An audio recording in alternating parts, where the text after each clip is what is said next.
Hello, hello, hello. So, this is live stream 2, and hopefully this time round be a little bit more structured than the first one, mainly because during the first one I was trying everything out. Pretty new to all of this, but got OBS and everything else set up and trying to get chat and other things working. Last time really was me talking through some of the stuff I was doing with Adventure Creator, but it was as much for me to try and work out how to use Unity and Sprite and other things at the same time as OBS on this setup. So today it's going to be much more structured. Um, we're going to be talking about story planning and writing, setting an achievable scope for your game, and then starting to build like a visual plan of the game or a flow diagram or something like that. So we're just going to focus on those 3 topics today. So we're not going to be working on pixel art or animation stuff today because these things are really important right at the start. So I think hopefully people will find this interesting. If you're thinking of making your own game or you've started before and failed, and we've all done that, then some of these tips hopefully are really going to help. So I'm going to share my screen and we're going to talk a little bit about these 3 topics. So starting with story planning and writing, by no means am I an author, and I'm sure if you go out onto YouTube, you will find thousands and thousands of hours of content all about how to write great stories. But I think the important thing is if you're thinking of making an adventure game, and especially in this kind of style that is my passion, the kind of retro point and click adventure game, um, you've probably already had an idea of the kind of an adventure that you want to do. Maybe not, but I think a lot of people, myself included, when I first started doing this, I always had ideas ticking around in my head of, oh, wouldn't it be really cool to do this particular like type of game or a story about this, or you've maybe gone on holiday somewhere or watched a film and thought, oh, that'd be great. There'd be a really interesting thing you could do there in that kind of genre. So I guess the creativity and ideas, they can come from absolutely anywhere. So I think it's worth thinking about how you then take some of those ideas. Let's just put this down here. So this idea of story writing, let's stick that in here. Story writing. I can't spell, by the way. You're going to see this, and I also can't spell the word the. You'll see te getting written an awful lot of times. So story writing and planning. This is one of the key things that we'll talk about first. So if you think about any adventure game that you've played in the past, any adventure game you've enjoyed, whatever that might be, um, all of the games like kind of follow, I guess, the narrative structure of most stories, where you've got a couple of elements, if you've never done any story writing before, that are the building blocks of any decent story. And those main elements, you'll see them appear in every single adventure game that you play. And as I said, I don't profess to be a professional author by any stretch of the imagination. But when I planned out games, and I've planned a lot, the same themes always come up. When I went to university, I was taught a bit of story writing. I did an animation degree, so we did quite a bit on the building blocks of story. So I'm going to kind of like lay out what they are here. I'm using a tool here which we're going to talk about later called FigJam. It's part of Figma and it is incredibly useful for planning stuff. So we'll get to that in a moment. So these are the building blocks really. There's a character. Again, can't spell. So character, as with all of these like point and click adventures, that it's the main source of this because you're literally pointing and clicking and that character is moving about the screen. It's integral to an adventure game, but it's integral to story as well. So these other building blocks, you might have heard some of these before. There's usually a conflict. and that doesn't necessarily mean a fight. It can sometimes just be a challenge. So these, otherwise there is no story. If the character's just going about his or her day and nothing happens to challenge them, then there's not really much for you to do as a game player. I mean, I suppose you could argue there's some walking simulators out there that are just literally you kind of are doing something that is not challenged by anything, but it's very, very rare. Something else that you'll find in every single story is some kind of antagonist. So what we mean by that, antagonist, this is going to be hilarious looking at my spelling. An antagonist really is, it can be a person, can be a group of people, or some kind of force within the story that makes it very difficult for the character to actually complete the challenge. So if you think about any adventure game that you've played, let's think about Monkey Island 1, for example. So you've got the character, Guybrush Threepwood. We find out some little snippets about him at the start, but it's short. So you know that he wants to become a pirate. And that is kind of his challenge, if you like. He is trying to become a pirate, and the antagonist in that story is a person, I guess, the ghost pirate LeChuck, who then makes this much, much more difficult, this challenge, when he kidnaps Governor Marley.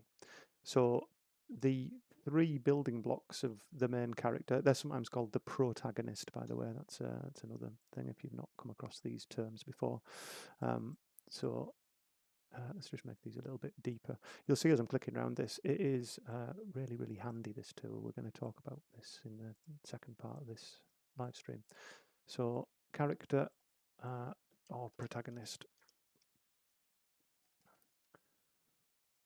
And you might already hear the two adorable idiots barking in the background. There's going to be quite a bit of that on these live streams as well.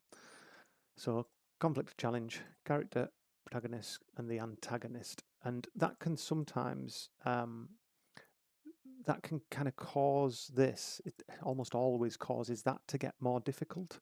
And sometimes in a lot of modern films, a lot of modern series and things like that, what often happens is that that conflict or challenge gets harder, and there's sometimes a twist, and it usually means that the original challenge that the person set out to do suddenly becomes harder, usually because this person or thing has got involved and made that more difficult. So all of this ends up working together, and certainly in a adventure game, like the kind of point and click adventure game, you then have a set of tools as a player that kind of help you get through that story. And I guess that set of tools really is like the interaction, and that is interaction with people, with places, with things in the game world. There's an awful lot that, because of the mechanics of a point and click adventure game, is built around the way you interact. But that's kind of the same with film. That's the same with any other story. If you're reading a book, then that character's interaction with the people, places, and things. Let's just stick that in there. People, places, and things. That is how they resolve this challenge. That's how they get to the end. That's how they potentially beat the antagonist if this is like someone who's making it difficult for them, or they get around that. So they're the kind of things I guess you want to start thinking about. A lot of indie developers, when I follow people on YouTube and watch people on YouTube streaming about this kind of thing, sometimes they've not really thought so much about the story because they're interested in making the game. And that's absolutely fine with a lot of genres. If you're making a infinite runner game, or if you're making a game that is more based on action or platforming and things, the story might not be that important. But if you think back to all of the great indie games that have won awards, that have been widely loved by the community, and that have become successful, if financial gain is something you're looking for, then an awful lot of those games have got really good story, or they've got a really good like uh, grasp on these things. Um, if you think about even games like Limbo, which is ultimately a platform game, um, there is so much. Some of it's kind of unknown. The character, who is that little boy, and what is his conflict or challenge? You kind of don't really know where he is. He's in limbo, and you kind of aware of this antagonist, but the antagonist is almost like the entire environment or this strange place that he's in. And then things get harder as you progress into the game and you realize that you're part of something bigger and there's loads of other characters walking about in this strange place. It's difficult with Limbo to, I guess, to set in concrete what that story is, but it's really powerful and it makes that game what it is, an incredible game. Now, if you're making a infinite runner or something like that, then obviously the story's unlikely to be important, but still one of these things, at the very least, the character that you're controlling, has got to be like fun in some way. It's got to have something about it. Um, but we're talking on this channel specifically about adventure games, and an adventure kind of is that. If you think about any of these examples that I've mentioned before, the Monkey Island series, um, things like Day of the Tentacle, which is a fantastic example. There is so much going on there with conflict and challenge and lots of different characters. Sam and Max Hit the Road, Full Throttle, all of these games that I mention in my kind of intro videos.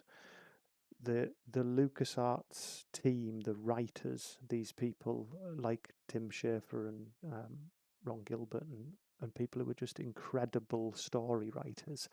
That's why those games were just head and shoulders above the other games of the time. So it is really important. If I suppose, like myself, you get lots of different ideas kind of come into your head during the average day.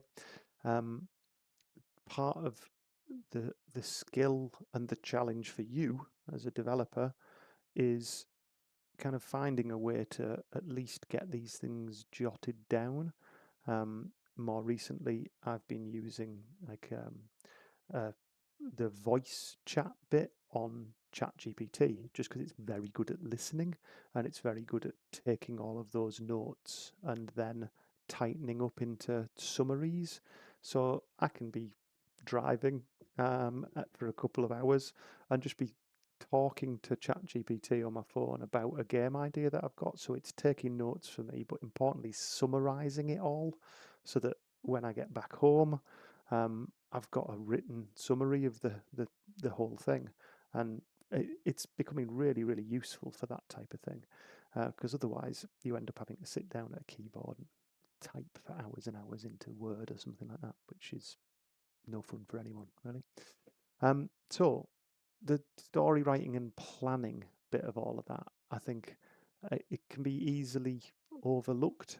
Um, I would recommend, and this is, I suppose, personal preference, but um, if you want to make an adventure game, there is no reason why you shouldn't just start playing with the tools, starting to draw some ideas, getting pen to paper, or if you're already using some kind of digital art package, whether that's Photoshop or Canva or Sprite if you're into pixel art. Um, there's no harm at all in starting to kind of sketch out those ideas. They can be really helpful in setting them in your own head so that the next time you are out and about, walking the dogs, going for a bike ride, sat on your lunch at work, that those things start ticking through your head and then they solidify into other ideas. And if you've got your phone with you at the time, you can just quickly talk those ideas through, have all of that noted down. Getting moving, getting a character drawn, getting some backdrops drawn is sometimes the most exciting bit. And I wouldn't put you off entirely doing that, but what I would try and do fairly early on is start blocking those things out that we've got on screen there. I've done this a few times and done it a variety of different ways where I've been really passionate about a particular art style and I've had this idea for a while that I then revisit and I just kind of start drawing that thing.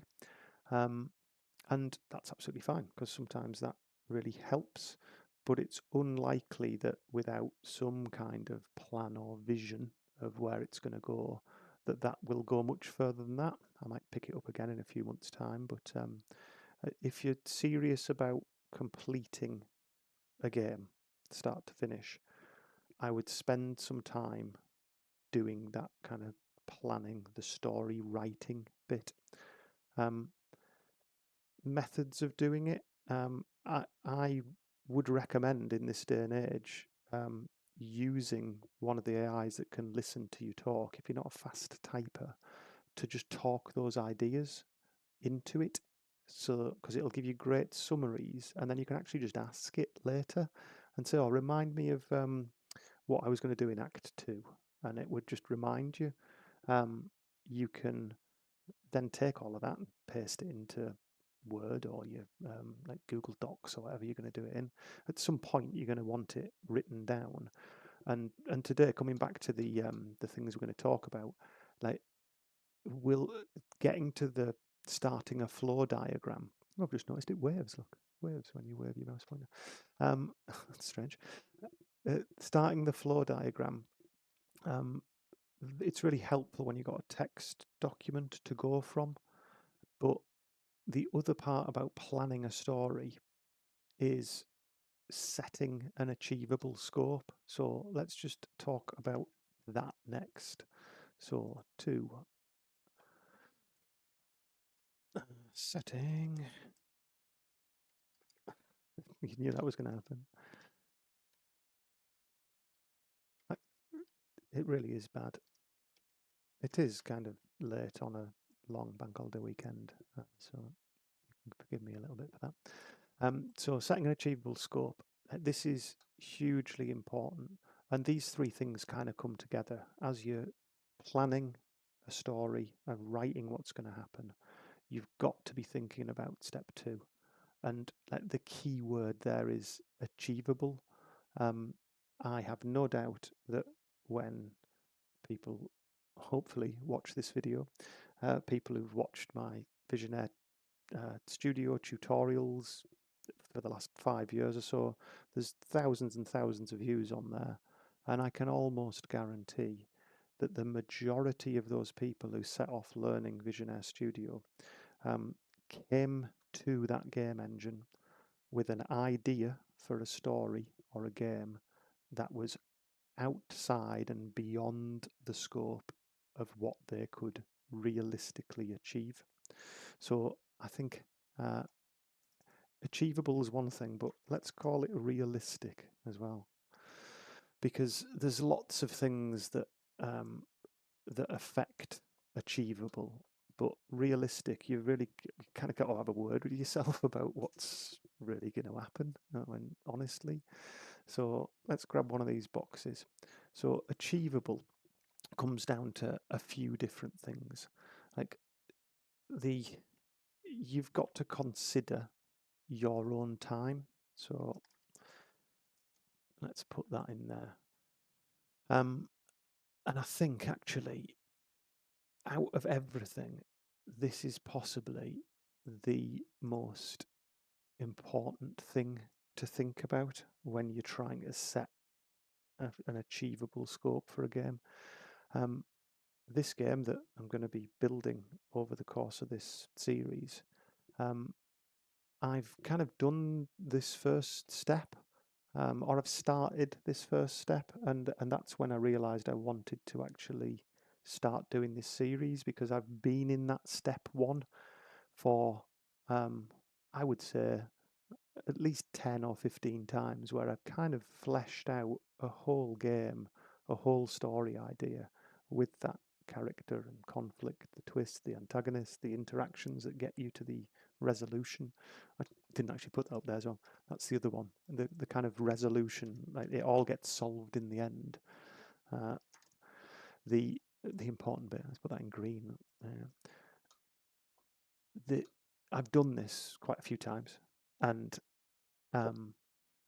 it's the your own time bit that people really forget to take on board.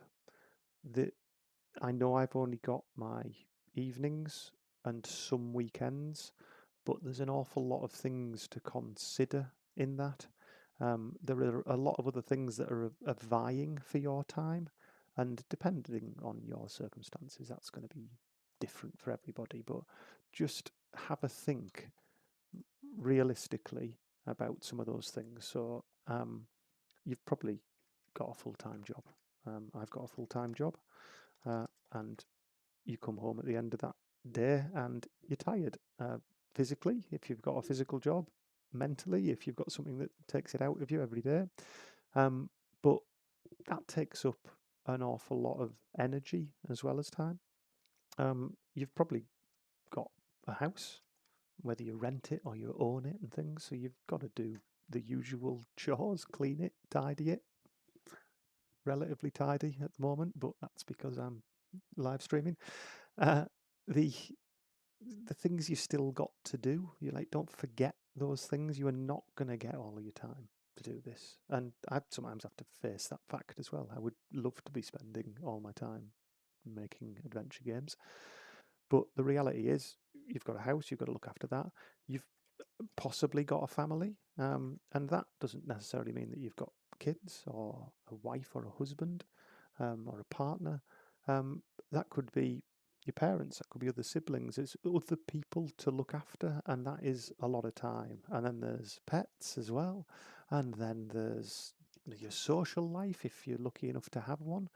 And then on top of that, there's holidays, and then there's health if you're unlucky that you can't do a lot of work and you've got a health condition that slows you down. So all of these things sound really boring, and I don't want to put you off from making one, but genuinely consider all of that stuff, because that really is probably something in that list, or just not considering your own time is probably going to be the thing that is most likely to derail your adventure game idea.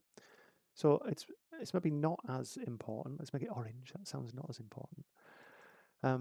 Because, and I'll come to why I don't think it's as important. Like your capabilities.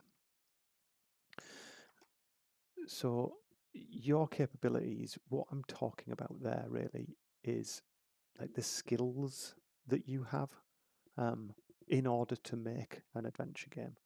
Now, I would argue that 10, maybe 15 years ago, I had very, very little of the skills required to make an adventure game. It was just a dream of mine to make one because I loved them so much when I was younger.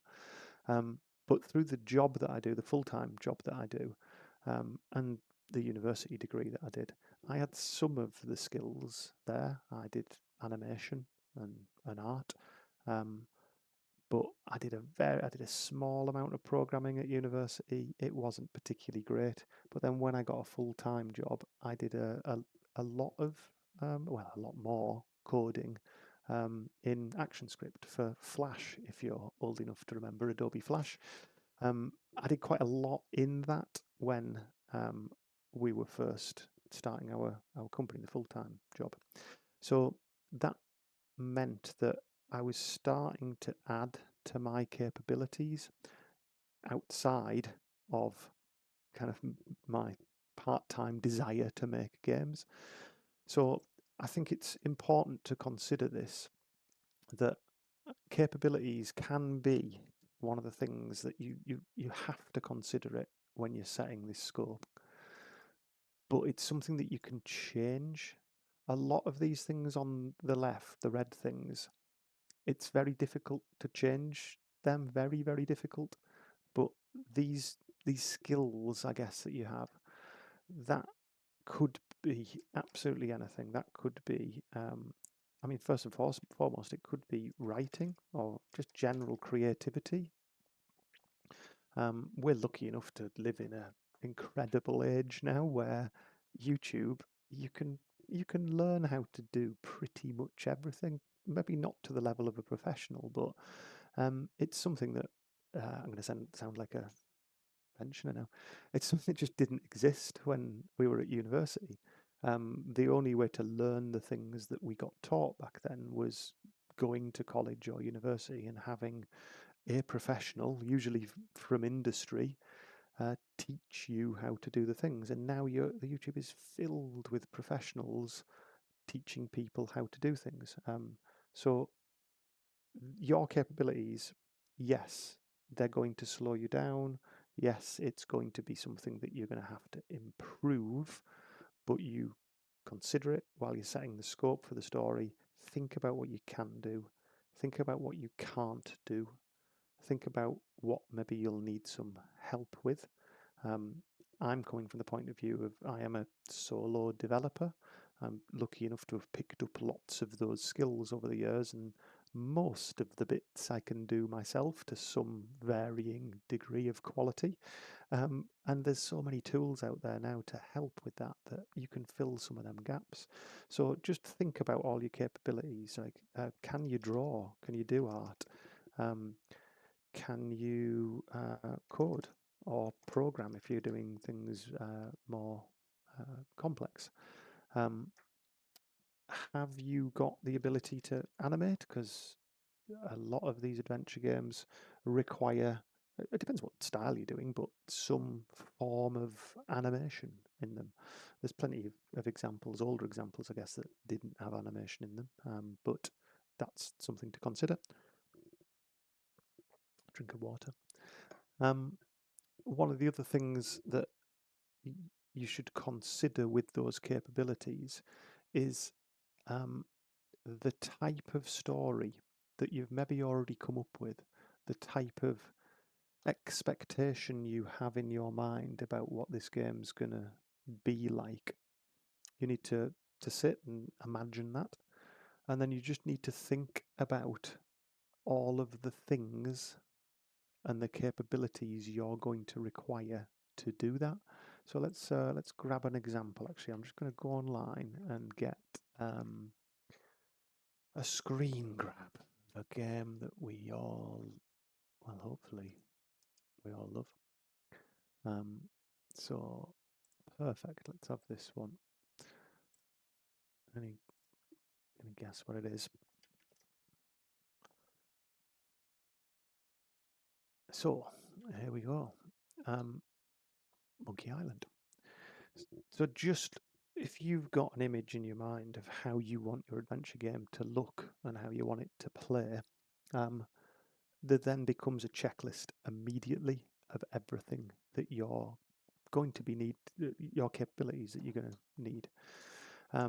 So first of all, just looking at that screenshot, just close that down so you can see both of these.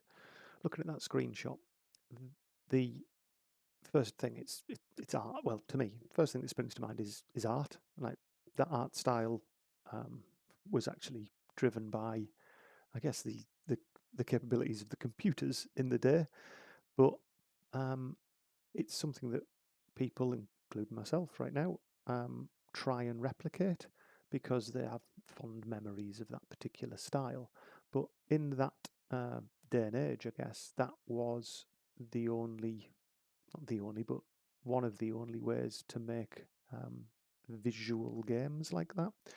If you think about the sprites, Guybrush there, as you click and walk about, they were, I think it was possibly Scum engine that they wrote to do this.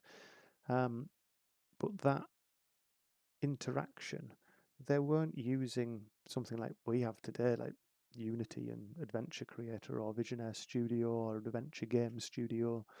That engine was made by them because they needed to work out a way to efficiently have all of those tools work so that they could creatively do the story. So when you look at a screenshot or you are thinking of how you want your game to look and play, art should jump straight to the front. So are you capable of drawing graphics or producing graphics in the style that you want to achieve? Are you capable of coding so that when you click and move around things that the character moves? If the character's moving, are you capable of producing the animation for it? If you've got like a verb interface like this, are you capable of producing the programming code to do that? So some of the answers are going to be no. Some of the answers are going to be yeah, a little bit. And then some of them will be answered by the fact that there are engines like Adventure Game Studio and Adventure Creator, Unity, Unreal, all these engines that have got plugins and things that take care of some of that. So your capabilities are really helped by thinking about what you want to achieve and then mapping that back to what you're going to need to be able to do.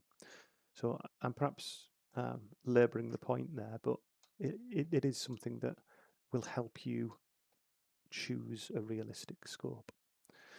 So moving on, other things that you should think about, and it's something that people know they're going to have to do at some point, but I think that people underestimate testing. I did, and I have with every single game I've ever made.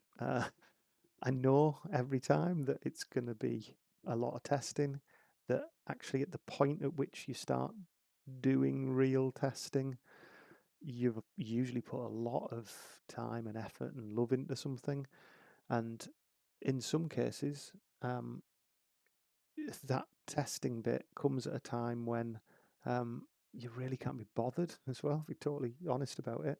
You're like, oh, I want to crack on with the graphics or the animation because I'm getting excited by that. But you're potentially, as you're trying to play through the early builds of the game or the first act of the game, you'll be coming across loads and loads of bugs and things that are stopping you from progressing with the game. And if you're like me, and I'm sure a lot of you share a similar kind of like vision for how you want your game to look, you'll start playing it in the early stages and you'll think, oh, this looks rubbish, or oh, that doesn't sound good, or that doesn't move well. And you've kind of got to make a decision early on whether you're somebody who's going to really focus on early polish so you feel good about that first act, or whether you're going to be using placeholders and scrappy graphics and bits of sound and things that are just going to make do for now, and you know you're going to come back and polish it later. I haven't got the answers there. I don't think anyone has. People are very different about how they do that. So I think it's personal preference. But whatever time you start doing that testing, it is going to take you probably 10 times as long as you think it's going to take you. And bearing that in mind when you decide like the scope of your story, you just, if you think, all right, well, I'm going to make this adventure game. Let's say it's like let's do Day of the Tentacle, for example. Day of the Tentacle has got so many characters in. It's got multiple timelines, whether in the past, the present, and the future. You've got characters in each timeline. You've got things that you do that are affected by things in other timelines and other characters. when you get the chronojon working, you can send items from one time to another. The scope of that game is uh, breathtaking and terrifying in equal measure. Testing it, I dread to think how many hours of testing that took, because there's so many permutations of everything. There will have been a whole testing team there, so you've really got to think about it, especially if you're solo like me, or you've got a couple of friends or a couple of colleagues who might do some testing for you. You've really, really got to consider that in the scope. Don't go and come up with this incredible, massive, branching, multi-timeline, multi-character game and expect that your testing is going to be it's going to take you a couple of weeks. It's not. It's going to take you months and months and months. So I'm just going to put it in there. I'm going to be bold 10 times harder than you think.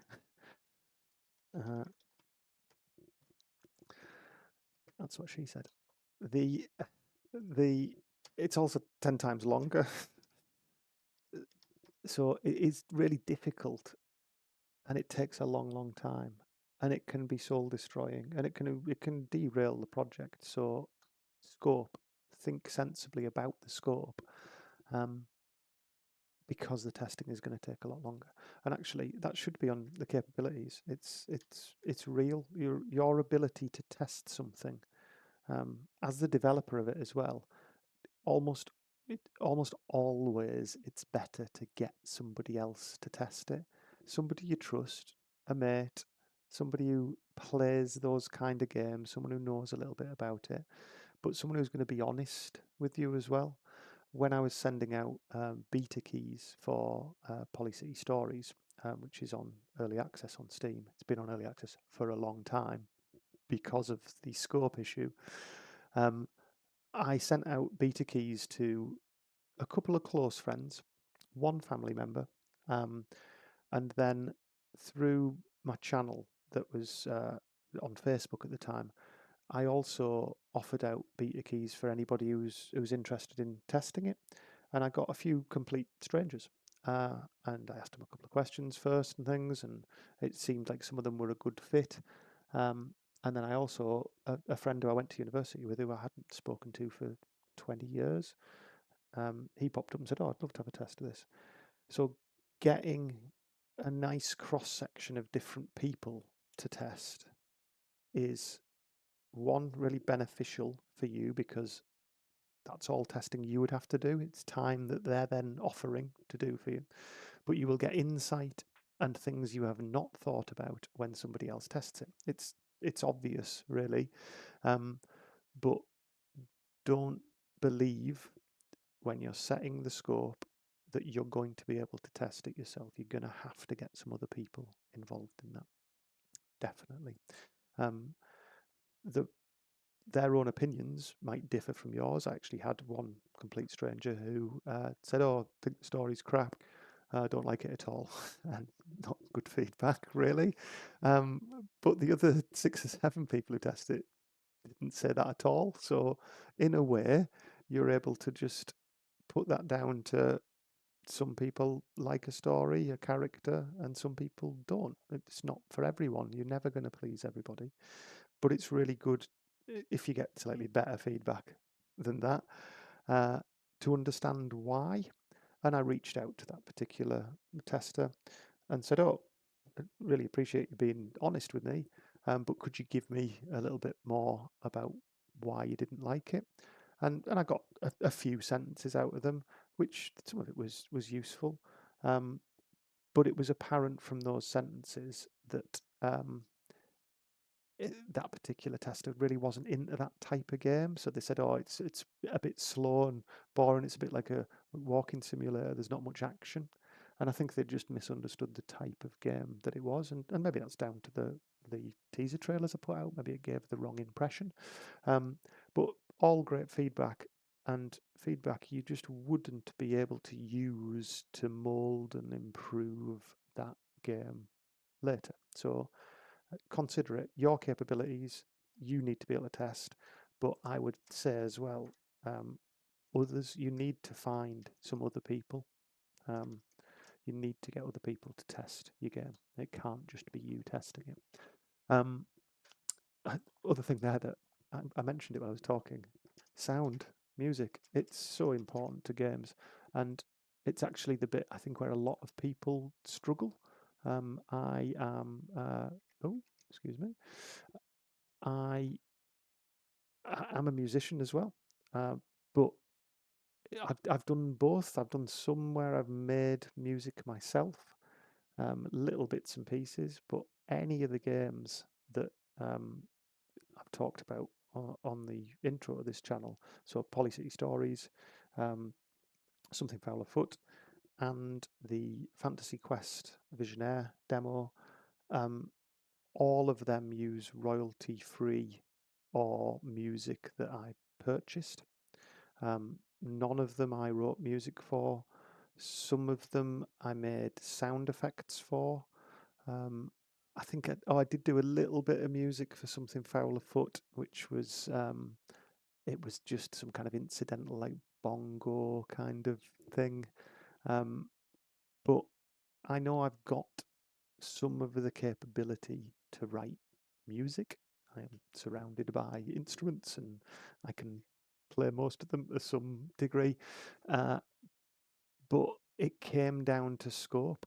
It would have taken me months and months more to write original scores and original bits of music for it, for any of them games.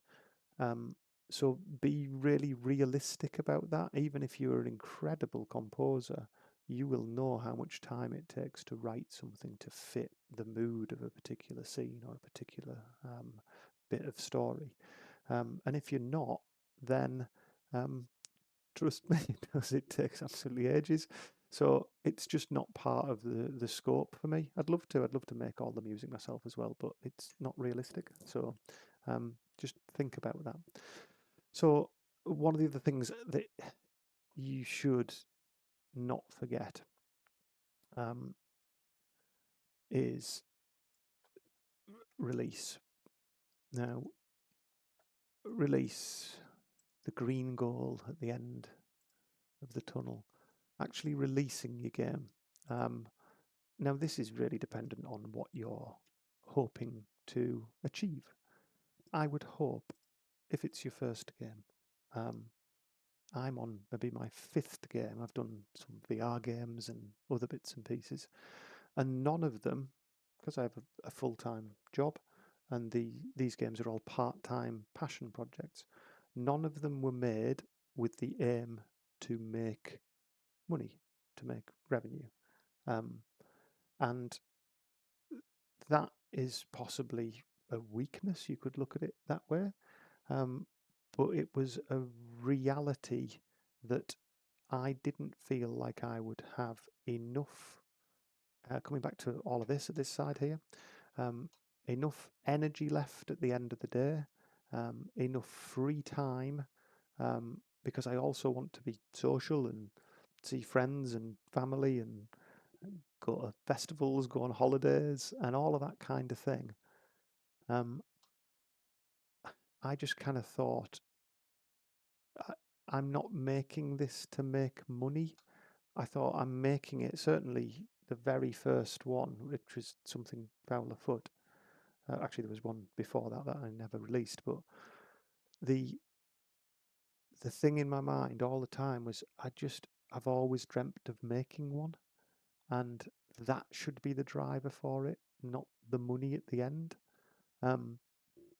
If you're coming to this channel because you want a change of life and you want to make money from adventure games, then I wish you all the best of luck, and that is a valiant thing to want to do.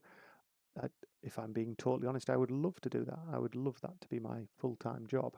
But the realistic achievement for your first game is that you should be trying to please yourself, not others. Others are notoriously difficult to please, and you can't please them all.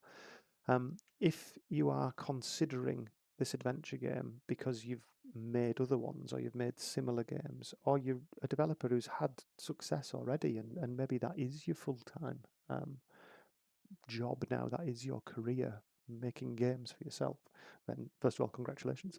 The release bit of it, and I've copied and pasted the testing bit, and ultimately it's the same thing. I was going to change that. The release bit, getting it onto a platform, getting it out there, is also 10 times harder than you think and 10 times longer than you think. I kind of don't even need to edit that, I don't think.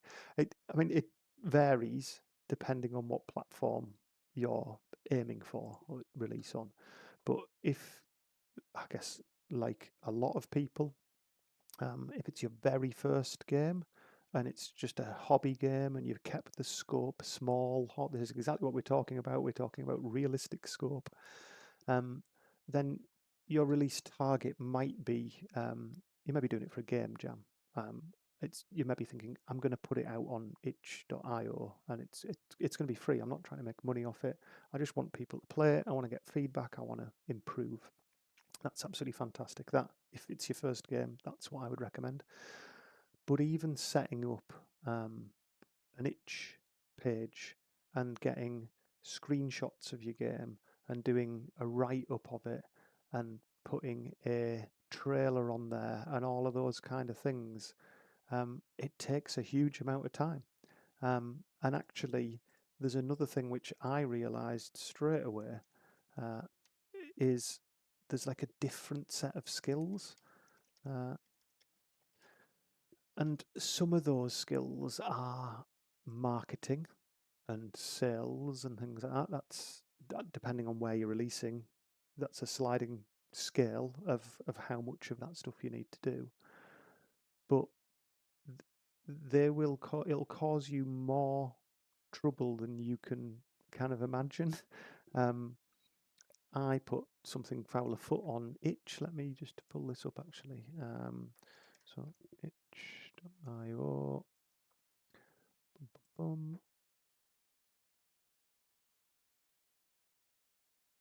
Yeah, so some of these, let's just dock that on there. So I've got a page on itch. I haven't touched it for years. There is nobody. There's four people following. There's one topic. I wasn't promoting these games. Fantasy Quest was part of a game jam that won the game jam for Visionaire Studio and became their demo game. You get all the assets for that from the Visionaire Studio site. You can learn to use Visionaire Studio with the game that I made and won. Something Foul Afoot was my passion project for years, about 10 years ago. And like the last time that I posted on here was like 5 years ago. I'm terrible at the marketing of these games. I've got a full-time job and all of those things that we've mentioned over there. We've got all of that going on. And my capabilities at the time that I did that, they were not marketing. I was not trying to make money out of these things. I was just wanting to get them out of there. So when you set up a itch page, they're really simple. There's really not a lot to do, but I still had to go and capture like screenshots of bits of the game. Oh, it doesn't look like itch is working particularly well there. Maybe it's sold that these have all disappeared. But all of these screenshots are from the game. Choosing them, uploading them was pretty easy, but it's all extra time you've got to spend doing. I didn't do a teaser trailer for it, but I also created some time lapse of some of the scenes being drawn. If I just pop to YouTube, have a look at that. So this was in Adobe Flash. So these other things were kind of meant to be there because I wanted to share some of the process of it, and actually a lot of it was for my own like memory of this. This was many years ago. I don't know when I put this out. 10 years ago. There you go. Well, nearly 3,000 views though. So that I look back on this and I kind of almost don't remember drawing it all. It took a long time to draw the scenes for it, but the scope was very, very small. But I wanted these kind of things to be alongside release. You end up kind of looking at this and thinking, right, I'm going to have to learn a different set of skills for promoting the game, especially if you're putting it out with the view to making some kind of revenue for it, or just testing the water and seeing is it possible to actually make revenue from games, then you're going to have to do a lot of marketing, and you're going to have to watch hundreds of hours of YouTube videos of how to do that, and what platforms it works on, and how to set up a good Steam page if you're targeting Steam, and Steam on that point actually. Polycity Stories, which is on Steam. Let's Poly. I can't. Poly. Just misspelling my own game. Polycity Stories on Steam. So this again, I didn't make this fight for financial. I didn't expect to make any money out of it, and I haven't made any money out of it. A couple of £100 I've made out of it. But these trailers that are there, they took a huge amount of time to make. Some of them are just shots straight out of the game. Some of them are not. Some of them are just straight gameplay. This, I think, is actually straight gameplay. But setting them up, getting them ready, bringing screenshots from nice places of the game that are going to give people like a flavour of what the game looks like and the style of it, and like everything that you can like do in the game. You're trying to just tweak something in somebody that they go, oh, that looks funny, that looks fun, that reminds me of this game or that game. So you've got to spend a lot of time on this. The store page itself, setting this up and writing all of your about.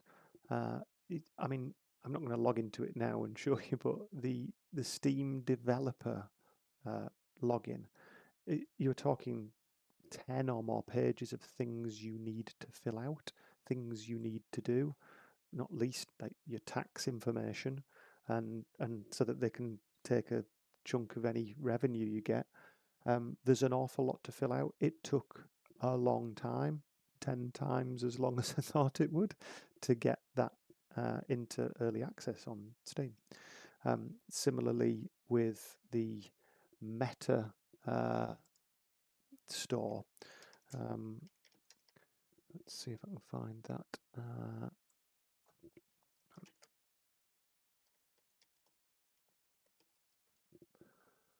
So this is another one of my games that is not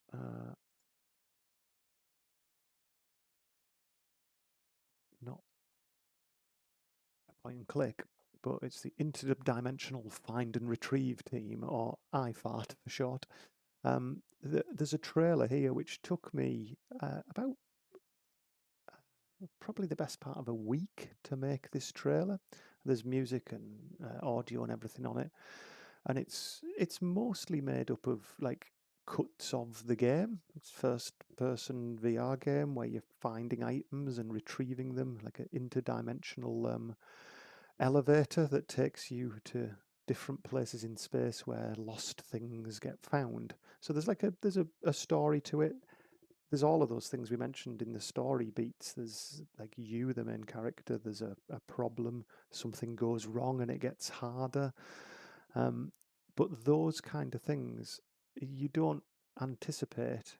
One, making a trailer that took a long time to make. All your screenshots, pretty easy. The about section, nice and simple. But when you get into Meta's store in the background, and the things you've got to fill in there, and again the tax information, all the things they need in order to give you a revenue share and things, it takes up a huge amount of time. So these testing, release, these are time sinks, big time sinks that eat into an already kind of limited time that you've got. So what I'm trying to the point I'm trying to labour, I guess, is consider all of this. It sounds like boring stuff, but consider it right up here when you're writing your story. You might have had a great idea while you were sat on the bus, or you were driving, or you were watching a film, or you were playing another game and you thought, you know, I'd love to do a game like this, but I'd do it in this way, there'd be a different thing. That most of the films you watch and most of the games you play are made by big teams of people. So you've got to consider all of these things, these four things at the bottom, when you start to flesh out that story. I'm not saying don't dream big. I am just encouraging you to shrink your expectations before starting. And you'll hear a lot of people saying that. Okay, so that is kind of setting realistic scope. All those things, your own time, your own capabilities, how long testing takes, and how much time and effort release takes. And I think the last bit on release, it can really sap the joy out of it at the end because a lot of people are really focused on getting that game out. And for some people, that's a really, really stressful time because they might be hoping that that will be a revenue stream for them. And hopefully, if they've done great marketing and they've already built a big like group of wish lists, like thousands and thousands of wish lists for the game before it releases, then that that would give them some confidence. But at that release point, it will be a very, very stressful time, depending on how bought in you are to that. Even me, who wasn't looking to make a lot of money out of that, I was actually looking, hopefully, to try and recoup the voice acting costs of it because I paid a voice actor, and I didn't recoup the voice acting. If you're interested, but it didn't matter. It wasn't hugely stressful for me, but it was really nerve wracking because you're putting that thing out that you've worked on for years in front of people. And I hadn't done any marketing really, so it's not like I got much feedback back. But it's really nerve wracking, and it can kind of taint the end of a journey that is really, really exciting. And that kind of brings me on to the third topic. This is going to be a journey, and it's going to be something that is going to take you a long period of time. And it's going to take me a long period of time in this particular series. So, this is about starting a flow diagram. Now, I am not. I'm not talking about a puzzle dependency chart. A puzzle dependency chart is something different. And if you have ever heard Ron Gilbert talking about that, in fact, I would recommend you go to his Grumpy Gamer blog. I will bring that up. Grumpy Gamer puzzle dependency charts. And any adventure game creator, any of the devlogs and things that you probably watched on YouTube before and that I've watched, everyone talks about these. So this is really talking about how they made those LucasArts games, and any that Ron Gilbert was involved with involved these puzzle dependency charts. And in his words as well, it says up here somewhere, they're not flow charts in big capital letters. This is kind of working backwards the dependency of solving a puzzle and what that depends on. You kind of work backwards from the end goal. And he gives some examples about bits of Monkey Island and some stuff in his sketchbook. This is really, really like deep later into the journey. What I'm talking about is the general flow. Let's call it a general flow diagram, and it's the bit that I'm kind of on with at the moment in this current journey, which I'm going to talk about in another live stream. I'm going to actually go through some of it. Or perhaps we'll do it today. Looking at the time, we might do it today. This is not a puzzle dependency chart. This is not every puzzle in the game. We're not there yet. We just want to block out the story. So story flow diagram. If you like, these are the story beats. Sometimes referred to as that. So main story beats, main locations. Actually, let's stick this in a little block. Let's have some consistency, shall we, in what we're doing here. So these are the things that want to be in there. Red's a bit scary, isn't it?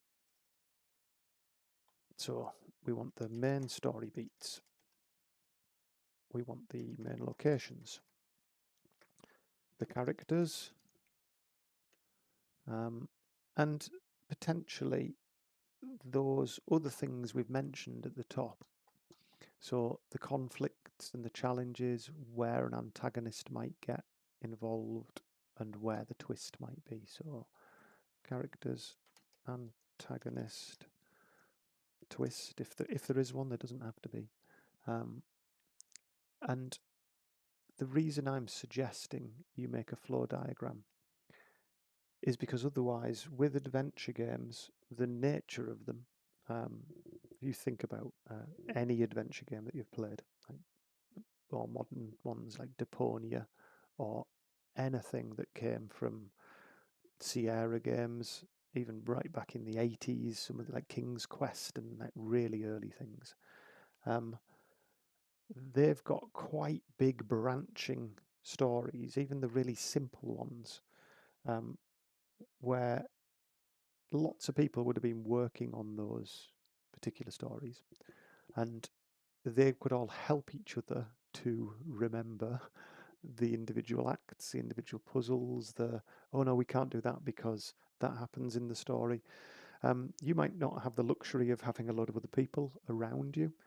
So the story flow diagram, we've just come up with that word, story flow diagram, will help you, especially if you're part-time, as a visual aid that you can come back to remind yourself of what's happening. There is no way in amongst your inspection at work or your cousin's wedding planning or whatever it is you're doing in your life, there's no way you're going to remember all of the story and all the interconnections. And it's just not, I guess it's not a good enough resource to just have a big Word document like you'd write a book. You need something visual that will adapt and grow and evolve over the course of the journey. So to do that, I think you've got to have a tool like this one that I'm using, and this is the one that I use. I didn't always use this, but I found it more recently, and it's great. So you need a visual, I would call it some kind of visual flow tool. And flow, I think, is the important bit here, that you're going to make a game that has various narrative flows, some of which could happen at the same time because a user can be working on a particular puzzle concurrently with 2 or 3 other puzzles. So you need to be able to, as this thing grows arms and legs and becomes, in some cases, a puzzle dependency chart, or the sections of it, that break out into puzzle dependency charts, it's going to become like a mess of spaghetti. In fact, on that same thread somewhere, if you've ever played Death Spank, if you haven't played Death Spank, play it. It's a very different adventure game, but it's written by, or Ron Gilbert was certainly involved in writing it. He has posted here the original Death Spank puzzle dependency chart. So this is the whole game, the whole puzzle dependency chart. It's not a story flow like I'm talking about. This is a puzzle dependency chart for every single puzzle in the whole of Deathspank. If you've not been and had a look at this, then go and have a look. Oh, actually, I need to open it as an image so we can zoom in. So zoom in so you can actually read some of this. So here's the game intro. This is not story beats. These are just the puzzle This is a puzzle dependency chart for it. So you can see here that there's a junction. The complexity of this will just blow your mind. There's a junction where somewhere in the story you end up having to give this person, I think it's pronounced Habenstance. Habenstance wants Hair of the Pixies, a crystal shard, a tomato, and some demon in pawns. Now, some aspects of Deathspank are a bit like World of Warcraft or something. You're killing little creatures and collecting horns off them, enough to hand in, that kind of thing. Some of the aspects of it work like adventure games where you get these gates, if you like, these challenges or these conflict bits where you've got a gate, you can't get past it until you do these 3 or 4 things. It's the way you build an adventure game, and Ron Gilbert is the master of this. But I'm trying to get at, as we scroll down, these are just what you need to do. You need to kill the creeping ooze to get that crystal shard. That's just one of the items you need. In order to do that, you've got to give Habenstance some beast teeth. In order to do that, you've got to kill some beasts and get the beast's teeth.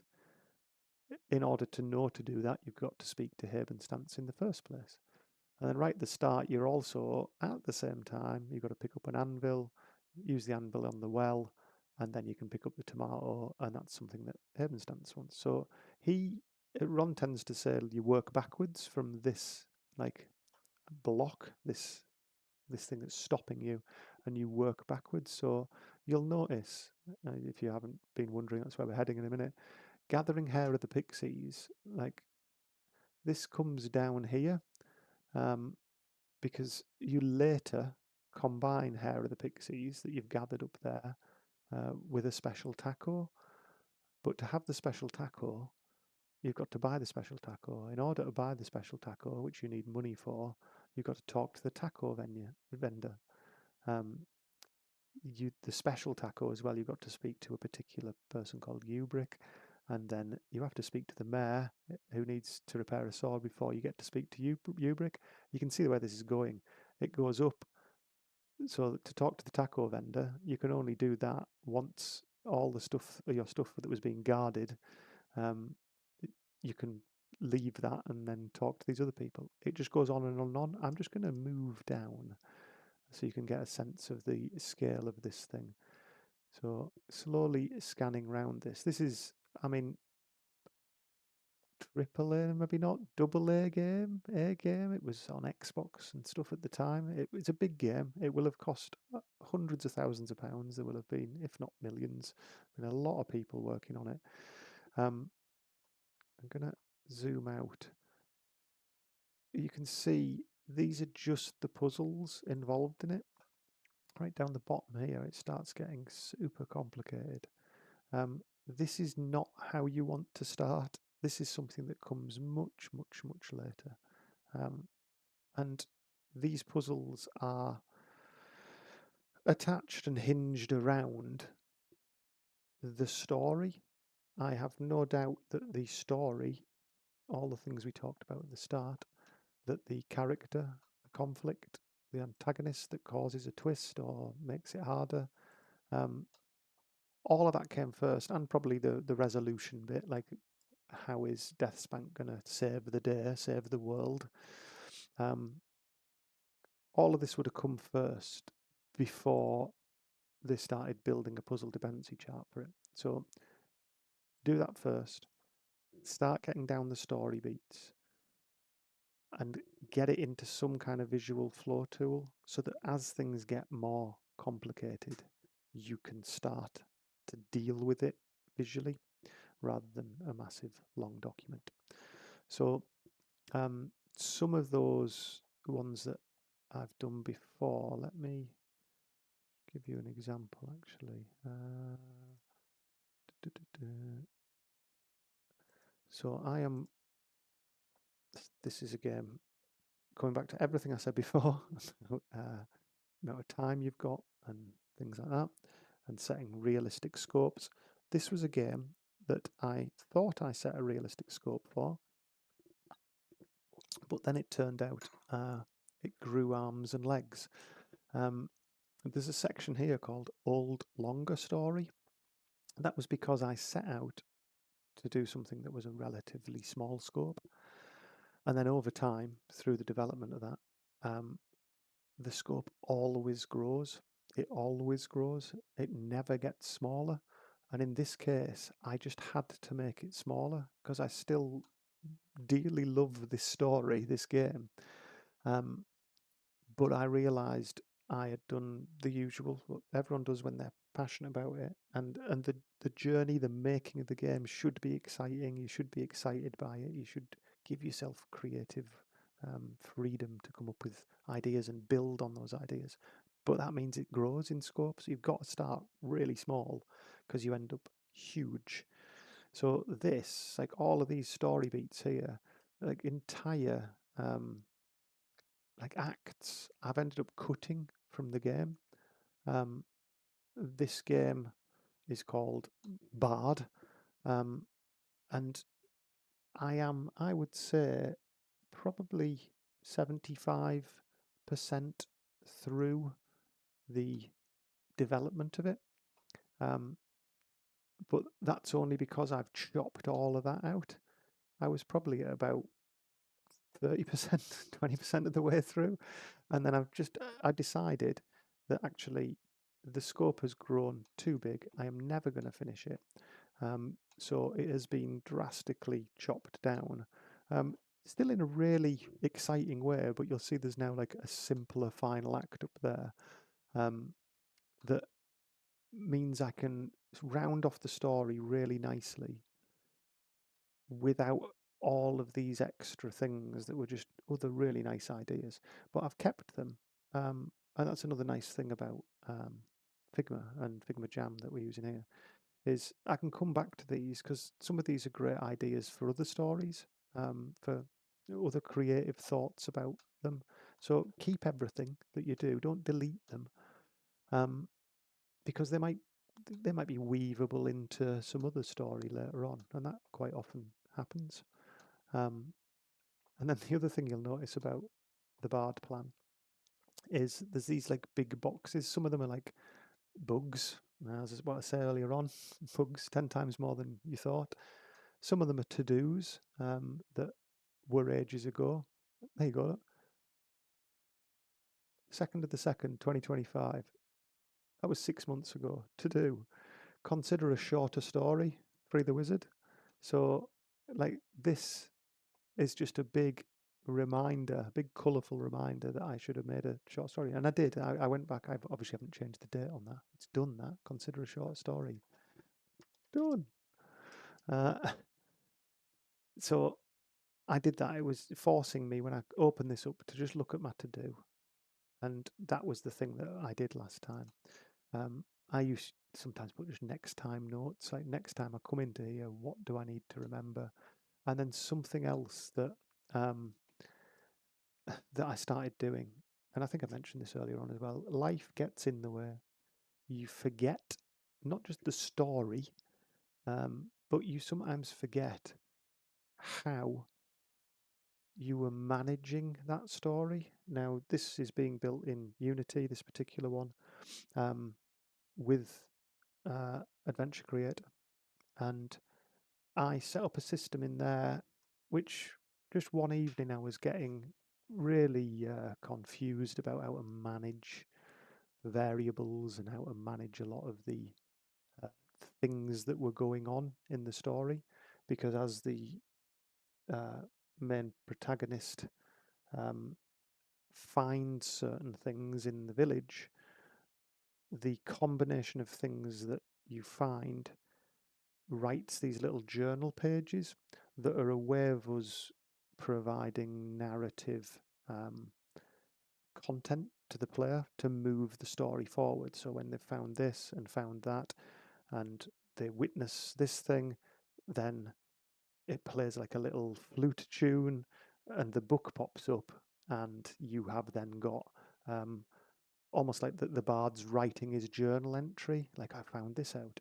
So it's a great story device, but I was really struggling to maintain all of the global variables about all these different clues. So I ended up setting up this thing I call cases and clues. So this is actually just a memory aid for me, that like how I am coding it, or how I'm using Adventure Creator's great tools to pull together those particular elements. So I've set up this thing that I call cases, and a case is there's a number of clues in a case. Some you've found, some you haven't found. That's what that represents. This was like me thinking, like, I need to write all this down because I'm going to forget it.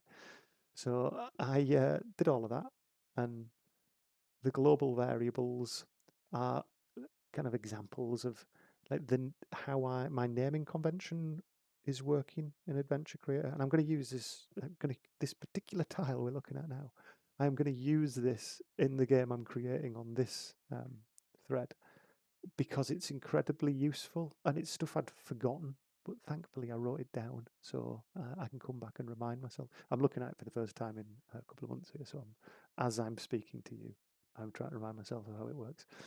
So these are actual global variables. That's the type of variable, whether it's a number or a Boolean, true, false.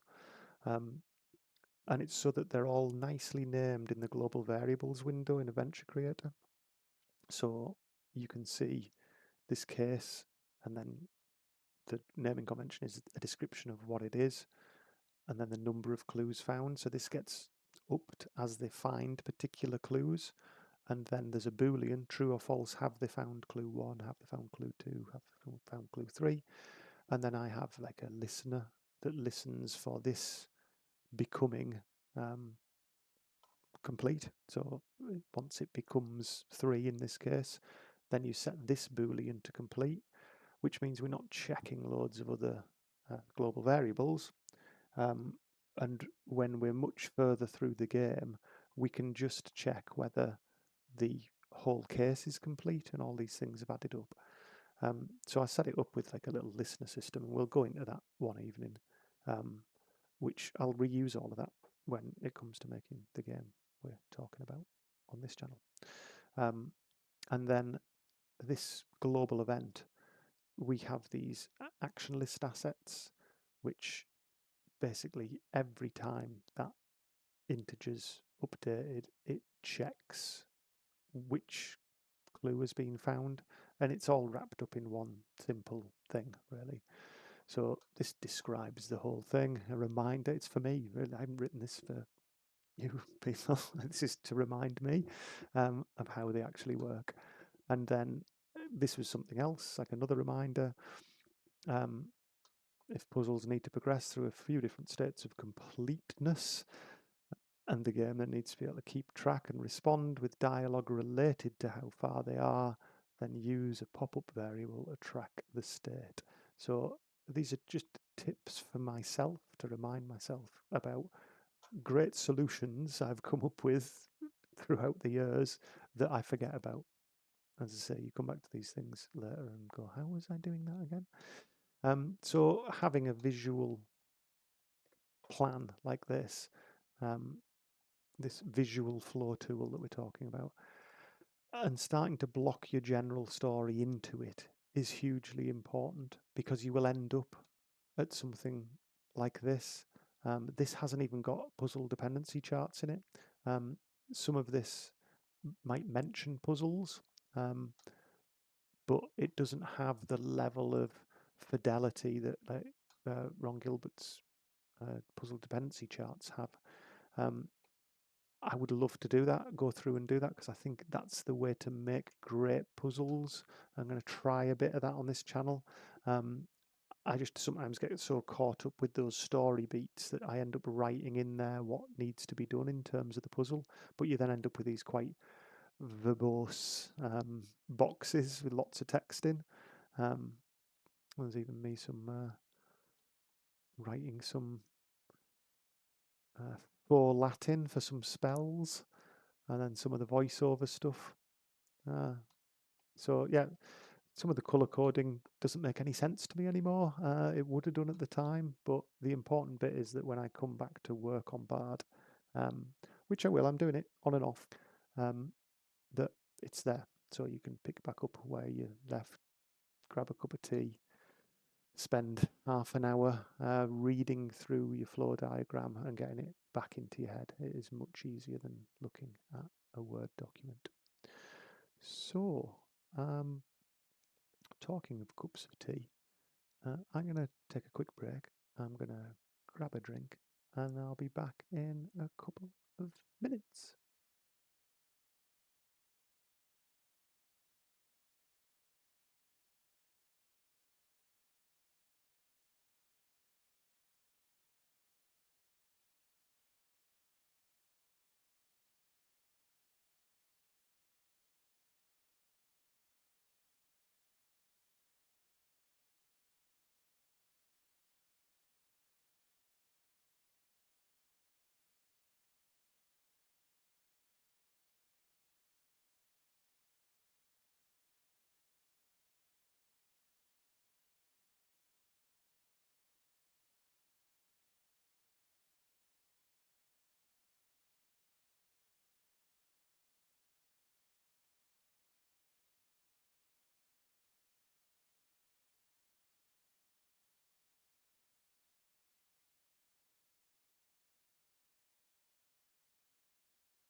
Right, I'm back, suitably refreshed.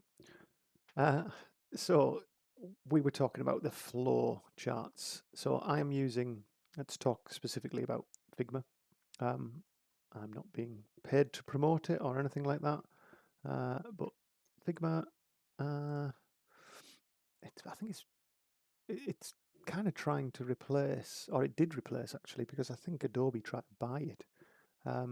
Adobe XD. I use Adobe XD at work for designing kind of interaction flows and things, but I think Adobe tried to acquire Figma and failed, I think. Uh, and Figma became kind of the de facto one. I know Canva at the moment has got some other tools as well that work like that, but Figma I started looking at, again, I mentioned this earlier about capability and how that's increased by some of the things I do in my day job.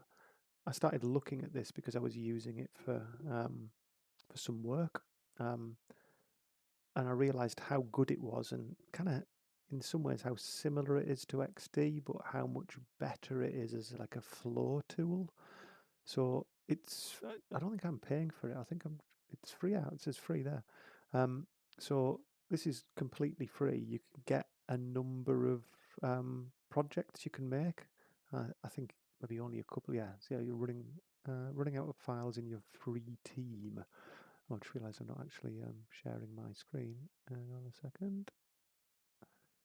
There you go. So it says you're running out of files in your free team. So yeah, you can upgrade. You can have quite a few files. I think I've got quite a lot here.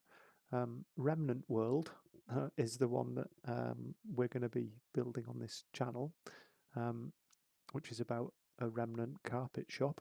Look forward to that. But the Bard plans in there. This live stream that I'm doing now, I've got other assets and things. I've got another story I'm building. There's some other like bits and pieces in here. Some of the other game ideas I've got exist just as audio logs, as I said, to ChatGPT. So it stores all of these ideas and kind of puts them into nice bullet points and breaks them into acts for me and things. And then I'll bring them here when I start really fleshing them out. So I'll show you a little bit. I mean, this isn't a paid promotion by any stretch of the imagination. If Figma want to pay me to promote, I'll tell people how great it is because it is really good. This is Jam, I think it's called Fig Jam. So at the top there, they've got like full design tools, which I think you have to pay for. But Fig Jam is what I've been building these things in. So we're going to have a look at the actual flow for the game that we're creating on this channel, because that's what it should be all about. And coming back to things I've said about creativity and when these ideas come, it's different for everyone. For me, ideas come to me usually when my mind is not occupied with anything in that column there.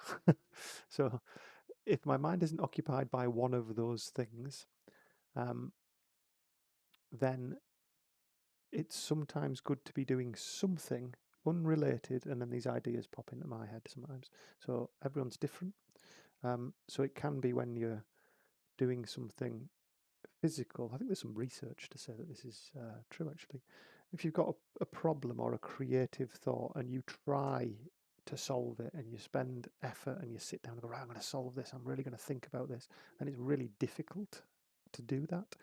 But if you engage the other part of your brain in doing something a bit mundane or monotonous, something that's got a pattern. So the examples I think that they did research on were they got they ran an experiment where people sorted Lego into colours, like a big pile of Lego into different colours. And in doing that, a different part of your brain is freed up because your hands and your colour perception stuff you're doing something kind of mundane, but it's kind of cathartic. And then it frees the other bit of your mind to start thinking. And that really works for me. I don't sort Lego, that's bizarre. But I might be driving somewhere. I'm just concentrating on driving, same kind of thing. I'm looking, I'm using my hands, and then these ideas start coming to me. Most recently, which is actually the like the seed of this whole channel, I've been on holiday a couple of weeks ago with my wife and some friends. Very nice holiday in France. It was red hot because it was during the like heat wave, but I was sat by the pool, just taking in the scenery, swimming, like doing things that weren't related to me coming up with the ideas. And then it reminded me, there was a conversation, I think, about the house we were staying at, a friend's house we were staying at. And it reminded me when we talked about the floor, the big old wooden floor in there, about a carpet salesman that I have encountered in my real home life. And it was a funny character. And they had like a sidekick who was also a bit of a funny character. And it kind of just popped into my head. Might have had a couple of beers as well at the time. And I kind of thought, because I'm always like coming up with ideas for stuff, I thought, do you know, that would be a funny little premise. And out of nowhere came this idea, as they often do, about a point and click adventure based in a carpet shop, which sounds absolutely bizarre. And this is where like anyone who's bothered to watch this video back, like maybe months later, goes, "That's it, I'm out of here. This sounds absolutely crazy." Because it's gone about carpet shop game. There's something about it that I just immediately thought like that if it was done in the right style, if it was done in that retro LucasArtsy style, I could see how that could be quite funny. There's quite a few things like retail and people who are really passionate about the product they're selling. Like you've all been to a carpet shop. You've been well, maybe you haven't all been to a carpet shop. Go to a carpet shop. That is my advice. Go to a carpet shop and see how strange the people are who work in there. Especially if they're really passionate about carpet or laminate flooring. I mean, most of it's an act, but like it's kind of funny, and it's sometimes those little things that pop into your head that then, in that case, I was spending time where I didn't have to worry about work. None of these things here, apart from I was with my wife and friends, I was being social, but none of these things were in the way of me just really thinking about this stuff. So what that ended up becoming, and the reason why this has got a black background, is because I was literally sat on a sun lounger, and I needed to make the screen dark so I could see what was going on. So I was sat a few weeks ago, and that thought, that idea, and I'd spoken into ChatGPT. Actually, no, I wasn't speaking because all of my friends would have thought I was insane. I was typing away into ChatGPT these ideas for this game, and refining that down and trying to get to a summary because I had the basics in my head that I wanted to plan out. So I happened to have my little. I was going to grab it, but it's tucked down there. Just a little Chromebook that I took on holiday. It's not powerful at all. In fact, it's really slow and annoying. But Figma or FigJam works great on a Chromebook. It actually works pretty good on a phone. Just on the web, you can just pinch and zoom, and you can type stuff in. You can pull out connections and things, and it's really good on the go for doing that kind of thing. So this isn't going to be a tutorial in FigJam, but I'm going to show you why it's great. So there you go. Opening scene: Clive hoovers up a dead pigeon from the laminate display. I mean, who doesn't want to play a game that starts like that? So being able to block out these story beats, so they're individual little beats of the story. It's dead easy to change the colours. You've already seen me doing that while I've been chatting. But then you'll see every time you select something, you can change it. It's dead straightforward. You can drag out a wire, and when you drop it, you get an option. So I've let go of my mouse button there. You can drop one in exactly the same. You can drop in all these other shapes. And it automatically connects them. And if you move this shape about, then it looks, it's lovely. It just stays connected. If you make this wider, it doesn't affect it. If you make it deeper, it just sticks to the middle. All of the wires, you can grab hold of them and you can reconnect them with other places. It's really, like, really easy to use. And I think in that, coming back to what we were going to talk about today, like starting a flow diagram, choosing a tool to do it, if you've already got one and you use it, the most important thing is, I guess, not to spend time, coming back to the thing of you've got limited time, you've got limited current capabilities, but you can improve them. If you've got something you already use, then use that. If you're interested in using something new, I recommend having a look at FigJam, because it does so much of it for you. You're not wasting time pulling out little arrows and trying to connect stuff up. I think I tried it first time in Adobe XD because I use it a lot at work, because I'll do something that I'm capable of. I won't relearn or learn something new. And it was just a nightmare because it isn't really designed for that, whereas FigJam is excellent at it. So dragging stuff out, doing multiple, so that puzzle dependency chart, and again, we're not doing one of these at the moment, where you've got multiple arrows. I think Ron recommends what he uses somewhere in that particular thing. Is it called giraffe? Omni-giraffe. Giraffle. Graffle. I've read that as a giraffe for the last 5 years. Omnigraffle, but it's Mac only, and I am on Windows. And there's a few other things, but he's got a tool. It does what he wants. as he says, it does exactly what I need. So I haven't looked any deeper. I'm sure there are others, and I couldn't use that, and I ended up finding this. So things like multi-branching, which you can end up doing, you can just connect this to here. On here, you can drag out another one, and you can connect it to there, and then you can click part of the arrows, and you can separate them. So it's really powerful for all this stuff. It does all of that for you. You can add things in between. You can break these lines. You can change the color of the lines and stuff like that. It's very, very helpful for doing this kind of visual planning. And I believe there's actually some export tools as well. I won't go. Have a look in your own time, but some of this you can import. You can import CSVs. Yeah, I think that CSV actually came from ChatGPT. So, because I'd been like typing in what I wanted the story to be, I just again just trying to use tools that are going to speed things up, that are going to give you more time out of the limited time you have. So exported from ChatGPT after a conversation I had with it where we've summarized the whole story, pasted in here. So I just copy and paste the individual bits and paste them into blocks. I only did this a couple of weeks ago, and I've already I look at it now and go, why did I choose these colors? So maybe even writing a key on your work might well be useful as well.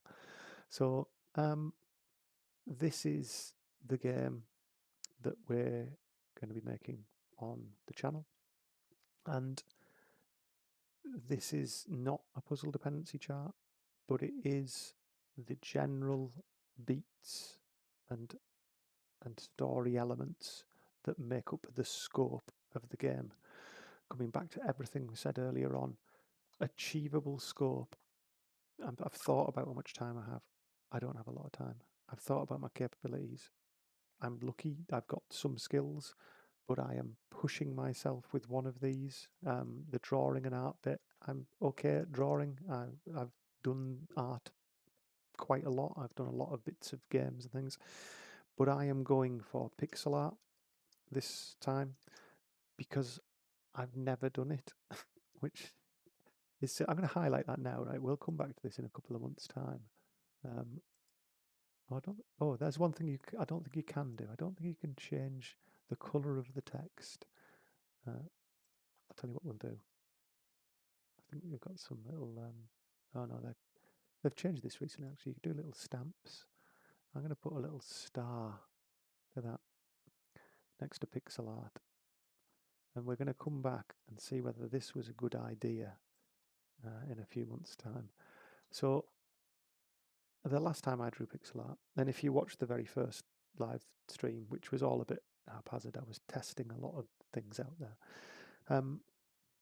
If you watch the first live stream, you will see a piece of pixel art that I've started working on in Sprite, and that is the first time I've drawn pixel art for maybe, I think I said 15 or 20 years, when I was using Deluxe Paint and something else that a friend had shown me at college when I was in my, oh God, I was in my 20s. It was 25 years ago. It was even longer than I thought. But pixel art is not one of my capabilities. I've done it, but a long time ago.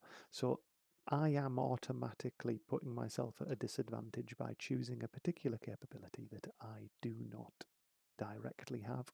I've been playing with Sprite for a couple of weeks, and I think I can do it. I have made a decision that I really want. I'm not trying to make money out of this game. I really want to see through completing a pixel art game. So that's what I'm going to do. I want it to look retro. I want it to feel like the originals that we've talked about lots of times. So in blocking this out, the capabilities bit, my own time, testing it, where I'm going to release it, I've considered all of those things. And I know pixel art is going to be a problem. I know that the testing is going to be difficult and I'm going to need some other people. And I know that at this moment in time, and this might change, I think what I'm going to do is when I get to the end of this, I'll probably put this game out on itch. But if through the series there is any interest whatsoever, then perhaps we'll put it out on Steam, because Steam is really difficult, and I know there's already thousands of tutorials on YouTube about releasing a game on Steam, but I think some of them aren't totally honest. And if this does end up being a complete series and actually get to the end of this and actually complete the game right from like the initial idea right the way up to release, then that would be a really nice arc from like these initial things right the way to actually putting it out on Steam. But we'll see, because I know how much extra work that is. So it might just end up on itch, or I might end up putting it somewhere that's really easy to get it out. So let's have a quick fly through the acts here. This is the general story. We're going to be changing this as we go, there's no doubt about that. We're going to be introducing more puzzles, and we're going to end up changing this. It will happen. You can see Act 3, I mean, just visually, Act 3 has not been properly blocked out. I've not fully considered Act 3. I've got the individual, the beats, if you like, but I'm just going to start, like, I don't want to reveal the whole story from now, but it starts with Clive, who is the protagonist, the main character, hoovering up a dead pigeon from the laminate display.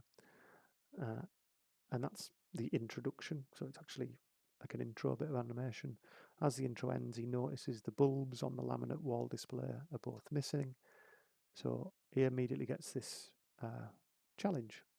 He needs to find 2 replacement bulbs.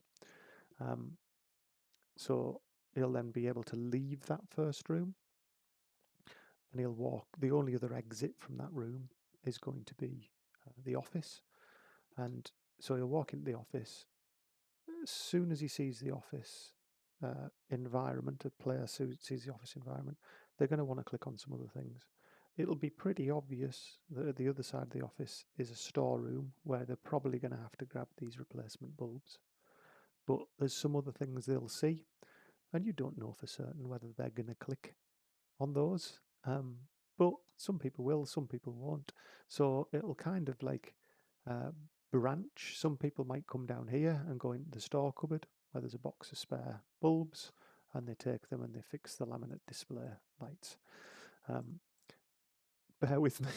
This doesn't sound like an exciting game, but this is, there will be humour wrapped around this.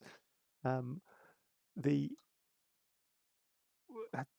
as this progresses, it's a way to introduce his colleague Tyler, who is like a teenage, young, part-time kind of protagonist's friend, who again is based on someone in the real world that I met. That you play the humour off between this young lad who doesn't really want to work in the carpet shop and Clive, who lives and breathes carpets. And that interaction, there's some funny gags and funny jokes and things like that that are going to develop through that. So these are just the key story beats that are starting to get to a point where there's puzzle elements. So some of these things up here that are in purple are kind of broader story things that I'm still working on some of them, but this is the way I work. So I've started thinking about how to make some puzzle elements for this first act, because ultimately the first act is just getting people to move around the first 3 or 4 rooms, to learn about what Clive's like, to learn about what Tyler's like, and to basically set up the challenge. We're giving some little puzzle challenges here, but that's not the story challenge. The story challenge comes at the start of Act 2. So Act 1 is just about getting the user used to the characters, setting the scene, setting the mundane life of Clive, who loves his carpet shop, who has Tyler, who is just doing it as a part-time job and is the kind of like teenager who he's got a conspiracy theory he believes in, which he's always banging on about. He's always on his phone. He stood like looking down at his phone all the time. There's like elements of that give us the opportunity to build Clive's character and build Tyler's character, because at the end of Act One, you then get the actual the challenge. So we get the character, the protagonist, and we actually get the sidekick as well at the same time. So the sidekick is just a useful device for making for allowing us to flesh out the main character, because he's very different to the sidekick in this case. The conflict and challenge, there's a few little challenges like fixing the laminate display boards, cleaning up, like logging into a PC. That's one of the things, but they're just devices so we can attach some humor and get some little point and click puzzles going, because that's the nature of these games. That's what people enjoy out of these games. So Act One sets all that up. We end up getting into the computer, and this is I guess, the setup of the conflict. There's an email from head office.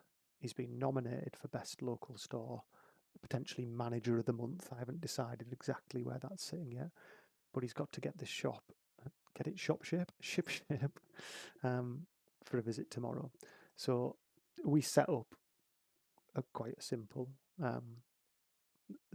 challenge there, that you've got to kind of do that. So as you've been doing some of these other things, you will have noticed there's two other big problems that need sorting. So there's like a squealing door. The automatic doors are screeching, and again, there's a local shop around the corner from me where, God, I think this was quite a while ago. Like you walk into it, and it's just like screech that goes through you. It's like, fix the bloody door. So fixing the squealing door is one of them, because if you've got a visit coming from head office, you want that to be great. And then there's aircon, which is leaking from the ceiling down onto the laminate display. So there's some puzzles to sort, and elements of this are starting to come into puzzle dependency. They like to fix the aircon, like silly stuff, like you get in LucasArts games. So some silly puzzles where you're combining a couple of things together and using stuff. So, and then there's these kind of story beats here as well, or this bit here where we don't know which one of these are going to do first. They might do that, they might do that. But after one of those two things is done, then we will trigger another story beat where actually a customer comes in asking for a particular carpet sample or a particular piece of carpet to replace one that they've damaged. So this customer arrives asking for an old sample. So you can see there's a secret door gets found. As we move into Act 3, everything is not what it seems, and this is that twist. This is the bit we talked about where there is an antagonist, and could be a person, could be a group, could be a force for bad or a force for confusion, which then suddenly makes this conflict, the challenge, much harder. So he's trying to get the shop ready because he's really proud of what he does. He loves carpets, and he knows they're coming the next day. He's got a couple of easy things to do, and then those things are suddenly made much more difficult when something is revealed. So then it becomes clear to the player that actually the resolution, they think it's just getting the shop ready, but actually then it becomes something much bigger. It's suddenly like, oh no, something else is going on. And then it's through the interaction, as I said before, of all of those people, Tyler, Clive, someone else you'll meet, the places, the shop, the office. There's like a little staff canteen, like kitchen area. it's not a canteen. There's only 2 staff there. And the things that are in there that are all part of getting to that resolution. So the scope of this, coming back to the scope, all of these things I've considered when fleshing this out. This is it. This is the whole game. There is the setup. There is the revelation of what you think is what you've got to do. Somewhere in here, everything goes a bit strange, and then you have a new thing to sort out. And I'm no spoilers at the moment, because and also partially, I'll be totally honest with you, it's not totally fleshed out at the end. I know exactly where we want to go, but I'm going to talk you through that one night. We'll go into what I'm doing in those beats of the story. We'll do like an Act 3 special, I think, on what's happening there. So one of the things I think that needs to be really, like, to kick the tires off, I've really got to think about in here, is I am setting myself a challenge, not just to make this game, but to make all of the devlog, to make these live streams and stuff like that. So that's going to take up even more time. So there's like the massive chunk here is this channel, which is something that hopefully you're not having to worry about running a channel as well as doing all of that. But it's going to be a big time sink, so it's going to take longer than it would normally take because I'm doing all this other stuff around it. But hopefully that's going to help you, others who may come to watch these things at some point, that the scope I've set is really simple. Just to block it out, what we've got, so there's a very small amount of locations. So let's just put this in here. So locations.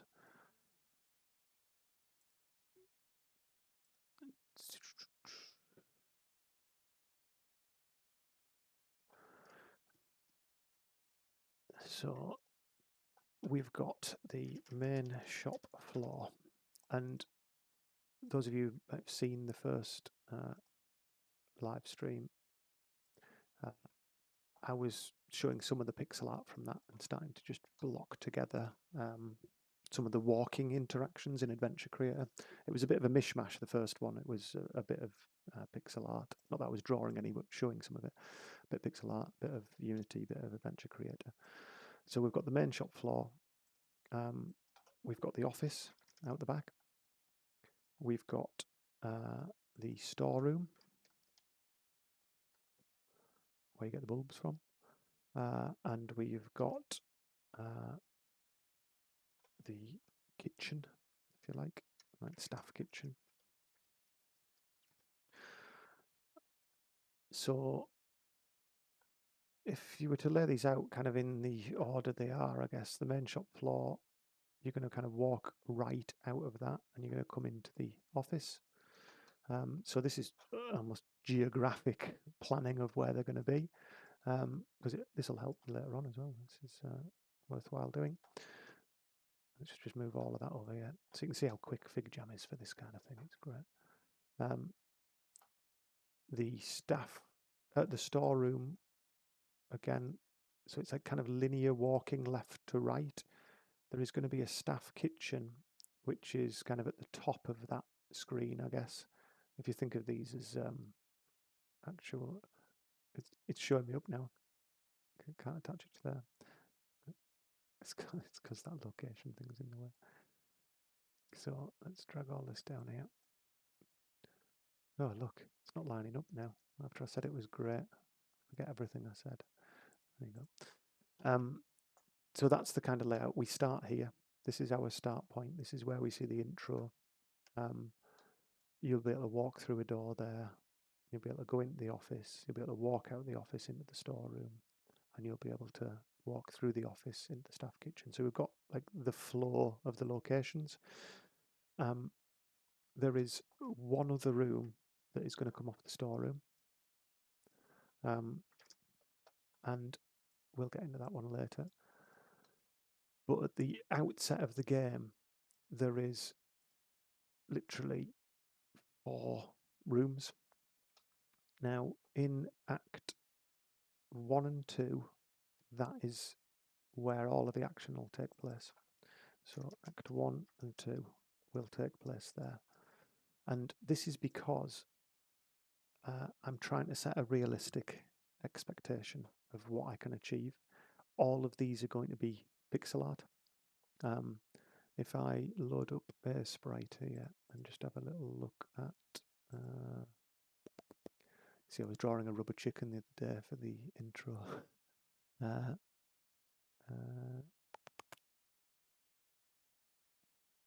Oh, I've maybe not got the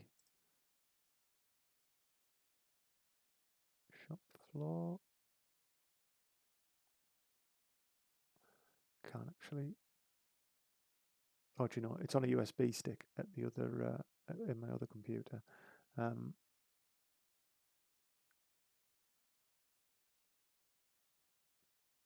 We'll look at it another time.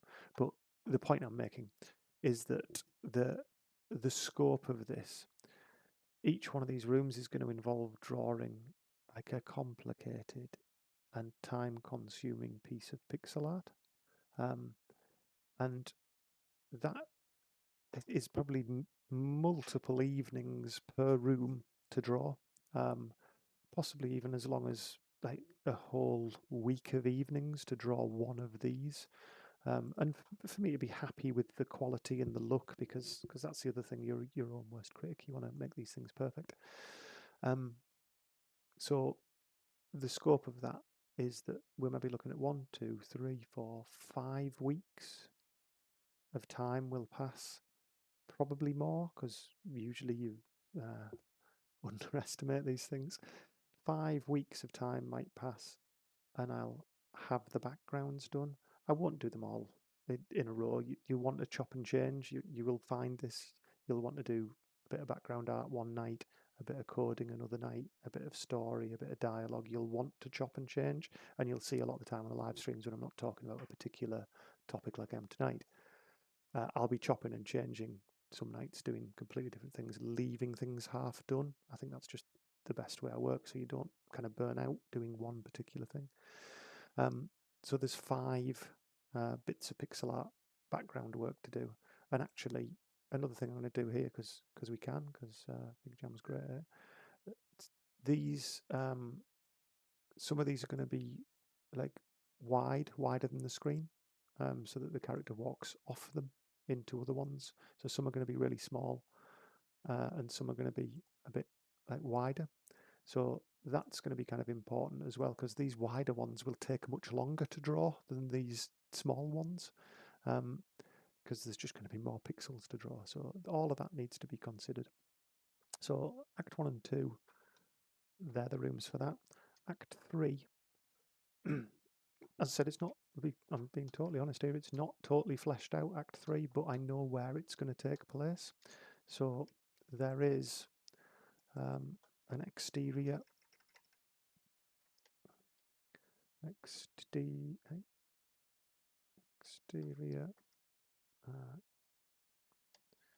soft play, and yes, you heard me right, a soft play area.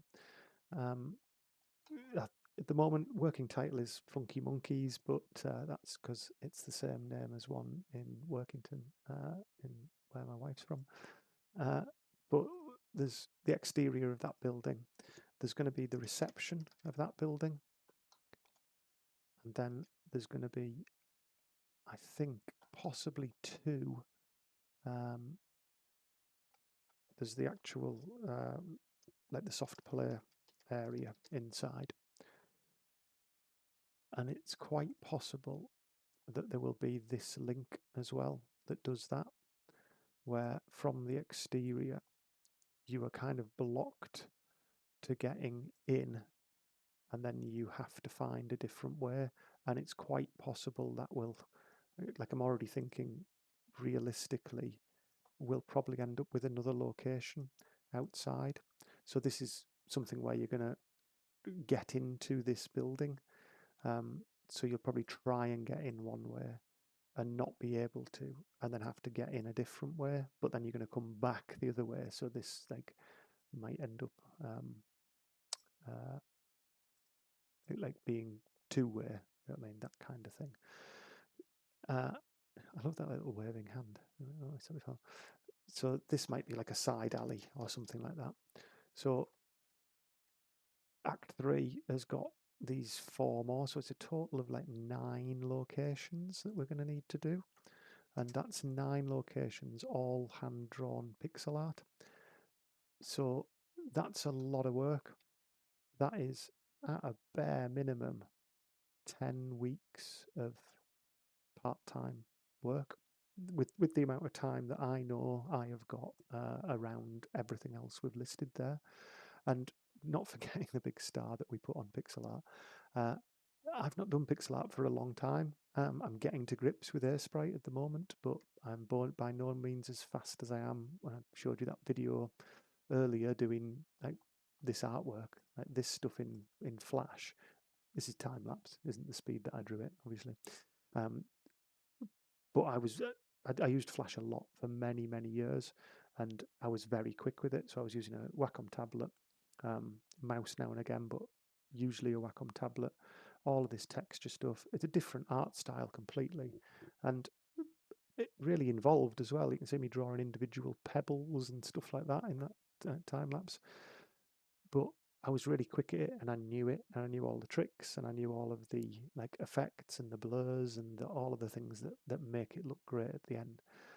With Airsprite, I'm learning it. I'm doing something very silly. I'm kind of doing what I recommended to you all that you didn't do, which is to do something that I'm not totally comfortable with, but I'm doing it and appreciating that it is going to take me longer. So yes, I maybe could have done 1 a week if I was doing it in my style. So we're looking at 10 weeks maybe. So 9 locations, pixel art backgrounds, and they're probably a week worth of my free time each. And these big long ones that are like super widescreen ones that'll scroll might even be longer. So we're talking potentially 12 weeks, 3 months just to get all that stuff done. We'll see what happens. I think we're gonna do a couple of live streams which are just me silently doing pixel art. There'll definitely be some of them with some tunes on probably in my headphones and just cracking on with it. But that is all part of scoping. This is a scope that I really want to. I want to do it. I want to make sure that I get to the end of this for myself, not for anybody else, to make sure that I get to the end of doing it. And I'm just sending that to the back there. But I'm being really realistic about like how this is going to play out, like just how much work it is to do this as pixel art. So that's all the locations.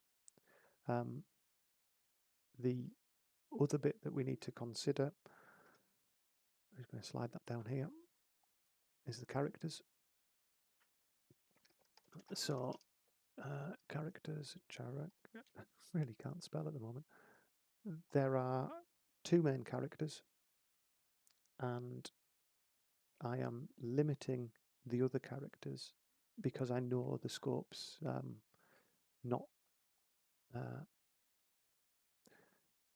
it's just not possible. So I'm being realistic about the scope. So the characters that we've got, let's grab one of these. Should make them, I don't know, pink, purple, make them blue. So we've got Clive, who is the protagonist. He might get called something else later, but it's called Clive at the moment. Oh, I thought you could lock that. Press Control L to lock it, and it didn't do that. Control L? No, that doesn't lock. Control Shift and L. There you go. No, just not going to put it there. It's just in the way. Clive, his name might change. We've got Tyler, we've got a customer. I'm just going to put them in a different colour, and you'll see why in a second. We then have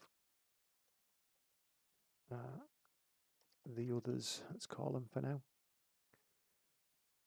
And actually, the others, whilst there are 5 of them, we're going to cut some corners, and this is all going to be part of like sensible scoping again. So the others, Clive and Tyler, are going to be animated, so that Tyler as an NPC can walk about. So full animation. Now, obviously, Clive is the character that you're going to be playing, so maybe these aren't the same. Actually, Tyler can be purple. So Clive, full animation. We're going to do 4 directions of walking, like the original. I think Monkey Island 1's 4 direction. Monkey Island 2, they had the 8 direction where it looks like you're walking diagonally, but I think we're going to go with 4 again. I like the style, but it's also a lot less work. So, so full animation, like walk, forward, and then everything, all the bends, the pickups, the talking, all of that kind of thing. With Tyler, I'm going to want him. I'll probably just do like a one-way walk when he leaves a scene. But he's also going to need like all the talking bits and pieces, some like incidental things where he's like his idle stance and things like that, and he's on his phone and all of them things. Full animation is everything, talking, all these things.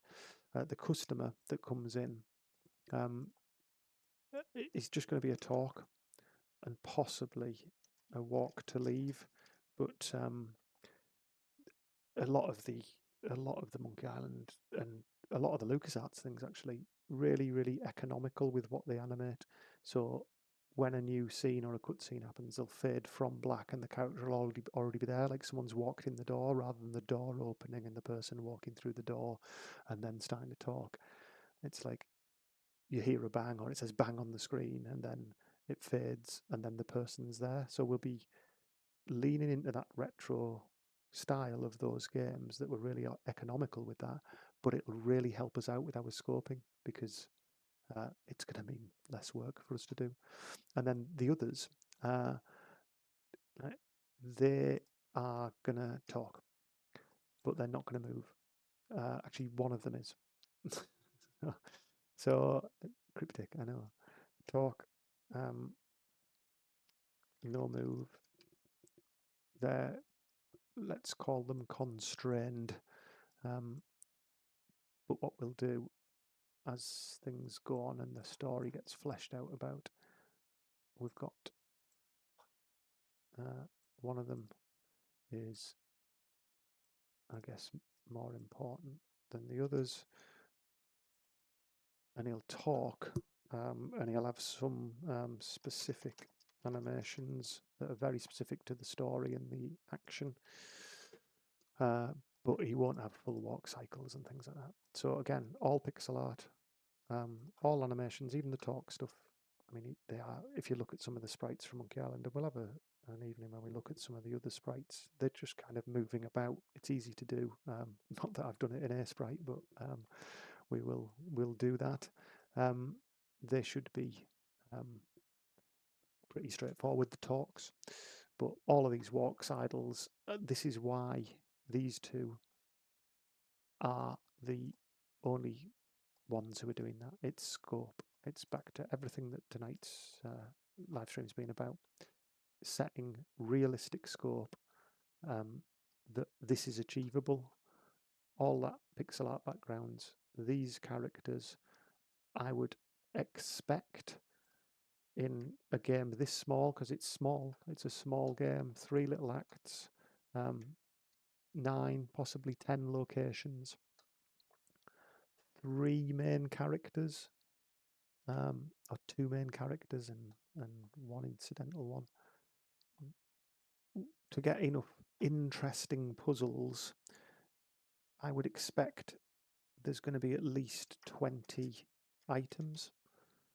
And they're all the things that you'll pick up and use and combine, and all of those other things like that. And they're going to take time as well. That I'm not going to name them all because I don't know what they are, but they all need drawing. They all need drawing. Some of them might need little bits of animation, and there's definitely going to be some very specific pieces of like story-based animation when Clive's solving certain puzzles that might result in like something getting broken, something falling over. There's like all of those things to do as well. So there's an awful lot to consider. There's an awful lot that's going to have to be created, and making sure that you've really thought about all this, getting to this stage that I'm at now, which is it's probably a few weeks of work. This idea first came into my head, as I said, on holiday a few weeks ago, and it's developed in my spare time to this point. So to wrap up, what we've gone through in this session really is story planning and writing, like how that happens, the kind of if you like the stepping stones, the key bits, the things that are important, like those like building blocks, I guess, for what you need for a decent story, but that then you shouldn't force it. You should let these creative ideas come to you. You should flesh them out when you've got time and you're in the right position to do it. And then before you get carried away with that story, before you start writing things, before you start like creating that flow diagram, you've got to think about all that realistic scope, your own time, other things you've got to do, all of your responsibilities, your capabilities. So, what skills you already have, what skills you don't, what skills other people can help you with. Testing always takes 10 times more than you expect, and you're going to need some other people to help. Release, depending on what you're releasing on, it always takes much longer, and it's a different set of skills if you're marketing that. If you're marketing a product and trying to make money from that, you've got to consider that. And all of that should build in to this first step. In my opinion, the first step is getting that general story flow diagram, using a visual flow tool so that you can adapt, develop, refine it as it goes, and also come back to it to remind you when you end up not touching it for a week or two or a month. Anything can happen. You might put it down and not be able to pick it up for 3 weeks through no fault of your own. That could be a health problem, that could be a holiday, it could be anything. It could be something comes up at work. You need to make notes. You need them in a form that you can understand when you come back to them. And this visual, like story flow diagram, can be simple. Keep your scope simple. Keep it really, really light. It'll be interesting to come back to this. This is part of why I'm doing this stream. I'm going to come back and look at this in probably 6 months' time. And let's see how big it's grown. Let's like snapshot that. It's small. There's a couple of puzzles. We move through 3 acts quite quickly. We've got 9 locations in total in the whole game. We've got 1 main character, a kind of sidekick, and a couple of others, but they don't do much. And there's probably going to be 20 items to do. The scope is, it feels manageable to me. I'll probably delete that now, actually. It feels manageable. It feels like it's doable. I've got all of the same challenges that a lot of you have. But I'm confident, kind of excited to get going on it. You've already seen I've started a little bit of the pixel art for one of those 9 locations. So this is where we are at this stage. I hope you've got some interesting things out of that. I hope that there's been some insightful things. A lot of it you maybe already know, but if this is your first time, then I'm hoping you've learnt some bits and pieces, that I've said some things that might resonate with you. But I wish you all absolutely the best of luck with doing your own things. I hope that over time people pick up these tutorials on my YouTube channel and watch them back in the same way the Visionaire tutorials became not hugely successful, but thousands of people have watched them and sent me great messages about it. Hopefully this is going to help a lot of other people as well on that kind of game making journey. So I'm going to sign off there. these will be getting pushed onto the video on demand bit on the Twitch channel, so they'll be getting stored there. They should also hopefully be going out live on YouTube, and of course on YouTube they'll then get saved in my channel, and I'll just update some thumbnails and descriptions of them. Now I know what I've rattled on about for the last 2 hours and 20 minutes. So if you're watching this back later, thanks for listening, and I hope it's been exciting for you, and best of luck. Hope to see you on the next one. Cheers.